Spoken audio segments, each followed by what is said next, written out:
we have the greatest show of all time. We have a man that in his own modest way can tell you, I don't like it. I'm just telling you the truth. You like it? No! Listen to my fucking ranting.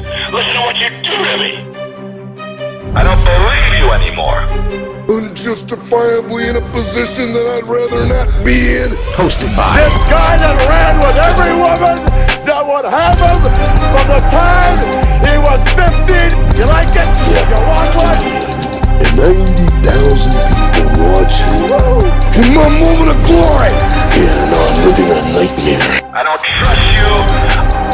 The fuck is that? You make me wanna smoke. You fucked my damn...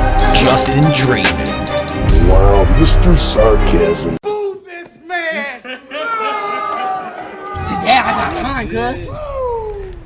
Just another busy night on the Journeyman's Highway. It's your buddy Justin Draven, and with me I got my sidekick, my tag team partner, Loki, the dog of mischief, the dorky Yorkie, just sitting on the couch on the side of me, looking at me like I'm the crazy one because I'm talking to myself, but I've got all you guys out there, wherever you are in this great world of ours.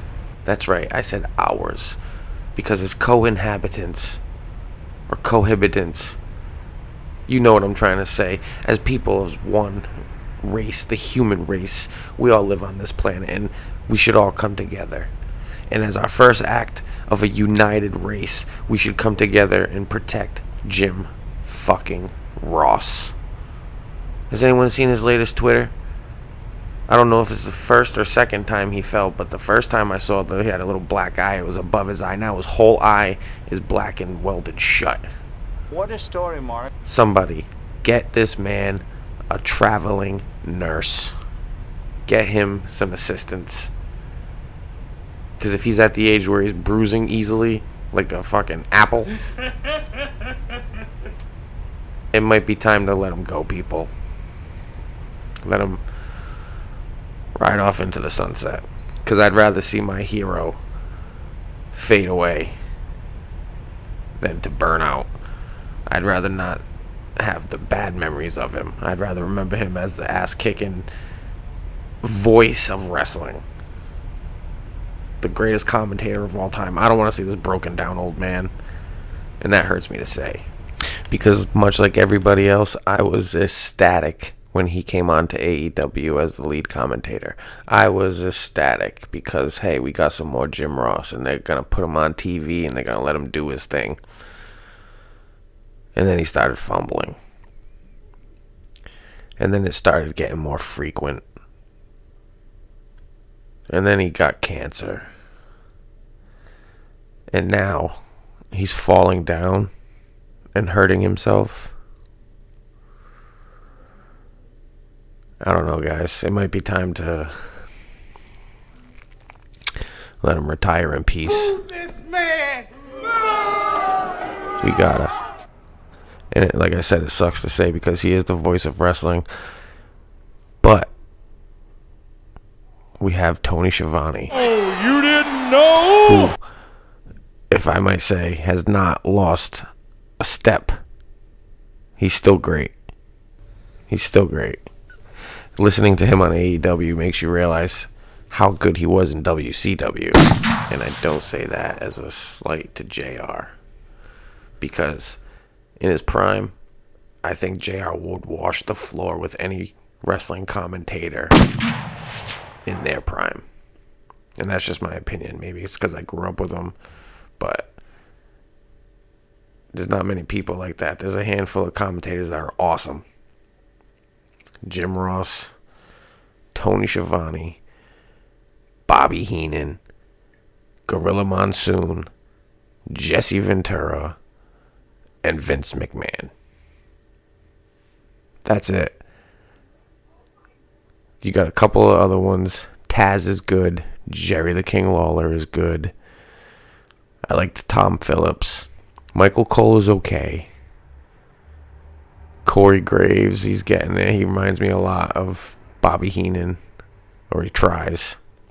But those initial ones right there, you're not getting better than that. And Jim Ross was the lead one. But the way he is now, he's got to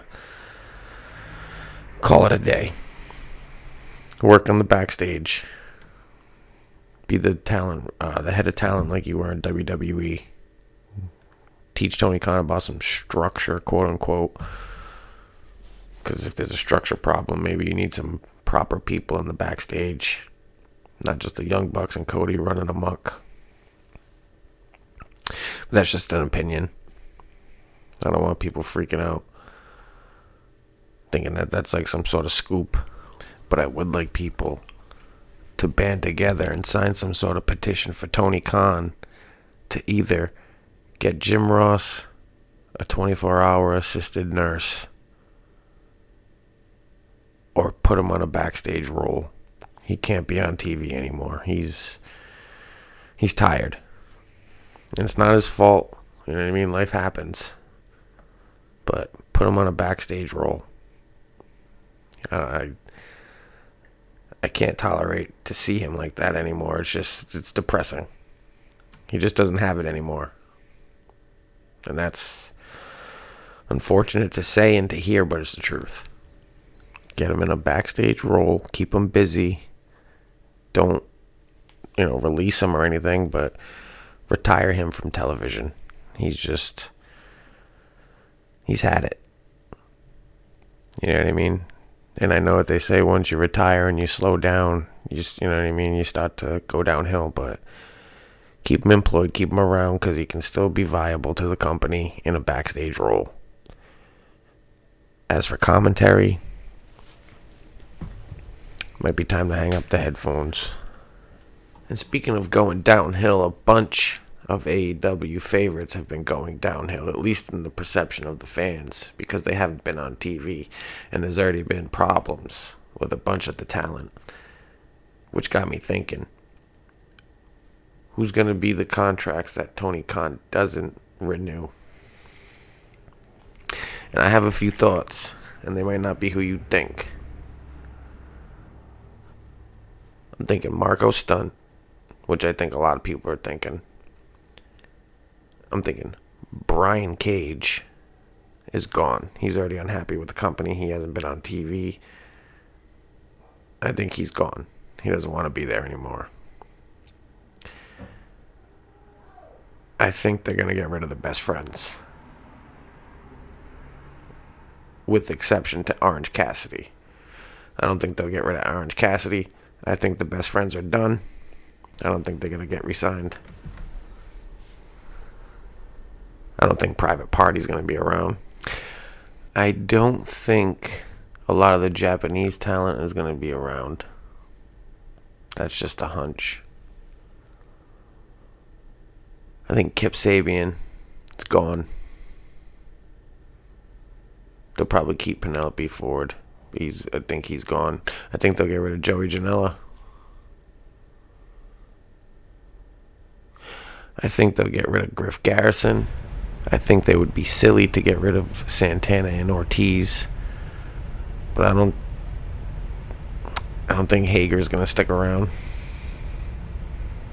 I know it sounds crazy. I don't think he's going to stick around. And that's all I could really think of off the top of my head. If anyone else has any ideas or thoughts, please comment down below. Let me know what you think. I'd like to know who you guys think are leaving. And I don't say all this because this is what I hope happens. I don't wish anybody loses their job. And especially if it's their dream job, I hope everyone is safe and secure. But logically, if I were Tony Khan and I were trying to grow my business moving forward after a lackluster start, I would probably get rid of all the indie-rific wrestlers.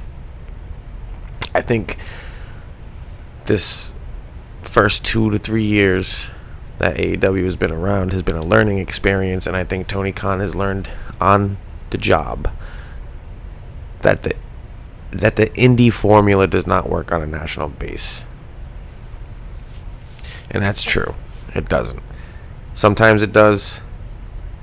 You know what I mean? If you do it right, if you book it correctly, it could be more exciting than mainstream stuff. But when you overdo it, it just looks like you have an indie fed, and you don't want that when you're trying to put your product on a national television network. But that's a nitpick. And all the diehards that are going to complain, oh, well, what about all the WWE guys? He brought all of the WWE guys just to get rid of all his homegrown talent. That's the smart thing to do. They're bigger names. If you're going to keep all those no-name people, keep them on Dark. Keep them on Elevation. Keep all the WWE guys that you brought in on the main show, Rampage, and on the main show of Dynamite. That's the TV show. That's the one that's not on national TV. Yeah, you can keep the Jade Cargills and the Dante Martins and your diversity. You can also keep that. But keep your main guys on the main shows. Don't sprinkle them on Dark. Do it once in a while if you want, but don't keep them there. Keep the WWE guys who have face recognition and name value on TV. Miro, Moxley, Danielson, Punk. You got quite a few. Big Show. Christian. You know what I mean? You have a few. Keep them on TV. People would want to watch them because they've been to the big stage. They know how to work national TV. They'll keep your product interesting. Just a thought. And while we're on the topic, it's not really a difficult thing to accomplish here. Put your storylines on TV. Don't keep them on the internet. You want your casual fans to see how your characters develop. They're not watching the YouTube shows. The numbers for BTE are going down. The numbers for all their blogs are going down. Keep it all on TV. Keep this stuff for the hardcore fans, but for your casuals, they want to see storylines on TV. And you guys with the stop and go booking, you need to do something consistent. I'm telling you, hire Russo. And if you don't want to hire Russo, do whatever the hell you can to get Cornette in there. And listen to him. Don't fight him. You guys should meet in the middle somewhere, and your company would be beating WWE in the ratings. You had Eric Bischoff. What the hell did you do? What did you do? You had Bischoff. You had the man that beat them for 83 weeks, and you didn't try to pick his brain? That's a strike on you, TK. If you don't hire William Regal, Samoa Joe, and Road Dogg, you're doing your company a great disservice.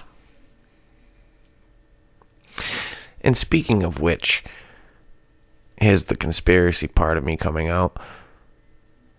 Big Swole makes those comments about a lack of diversity and structure behind the scenes.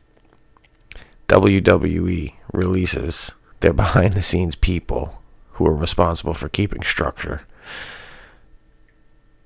Are they playing with AEW? I gotta know. I gotta know what the end game is, because old Vince would have never just thrown away talent like that to the competition, especially when there was this much competition out there. What do you guys think? Let me know in the comments.